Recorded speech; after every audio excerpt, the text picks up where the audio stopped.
কি ব্যাপার তোমরা এভাবে সেলুট দিতেছো কেন? তোমরা যদি এভাবে সেলুট দাও তাহলে তো সবাই জেনে যাবে যে আমি শেজাদ চৌধুরী। হ্যাঁ, তাহলে এই ড্রেস পরে আমার কোনো লাভ আছে? আমি এখানে আসছি দাউদ খানের যে লোকেরা লুকে আছে তাদেরকে ধরো। সেলুট দাও। রয়্যাল বেঙ্গল টাইগার সবসময় একাই চলে, আর আমিও একাই চলবো আমার কাছে লাগে। আমার যদি কিছু হয়েও যায় তোমরা আমার পিছনে আসবে।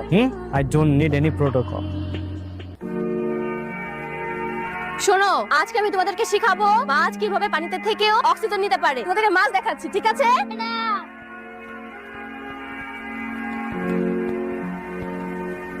সরি সরি সরি সরি দেখিনি। সরি মানে কিসের সরি? হ্যাঁ, আপনি জানেন এর দাম কত? 400 টাকা। টাকা বের করুন। আরে দাঁড়াও। আসলে হয়েছে কি আমি না টাকা আনতে ভুলে গেছি। জানতাম তো, আমি ঠিকই জানতাম আপনার কাছে কোনো টাকা থাকবে না। দেখে তো মনে হচ্ছে আপনি ভ্যান চালক, সারাদিন ভ্যান চালিয়ে। আচ্ছা শুনেন, আপনি আপনার অ্যাড্রেসটা দেন, আমি কালকে আপনাকে টাকা পৌঁছে দিব। দিচ্ছি। এই যে নিন, টাকাটা কিন্তু ক্যাশে দিয়ে যাবেন, মনে থাকবে তো? হ্যাঁ মনে থাকবে। এই যে শুনুন, হ্যাঁ বলুন। এটা কিন্তু আপনার সততার পরীক্ষা। কারো ক্ষতি করলে কিন্তু ক্ষতিপূরণ দিতে হয়। আমার টাকা কিন্তু মেরে দিবেন না, কালকে এদেশে এসে ঠিকই দিয়ে যাবেন, মনে থাকবে? হ্যাঁ মনে থাকবে।